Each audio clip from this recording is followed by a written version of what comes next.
panahon, andito tayo ngayon. Ganito na kami magbunot. Dahil mainit.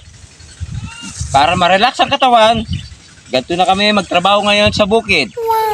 Bunutin ng mani, malikabok, at ito ang bunga. Epekto ng climate change sa mainit na panahon. Ayan guys. Oh. Ganito na kami nagbubunot. Naku, reject. Yan, ganyan na kami magbunot ng mga mani guys. Oh. Relax lang. Dahil na sa init ang panahon, mag-relax lang tayo. Andito tayo sa bukid. Oh, pabunot-bunot lang naman eh. Ganyan lang guys, simple lang. Oh ha?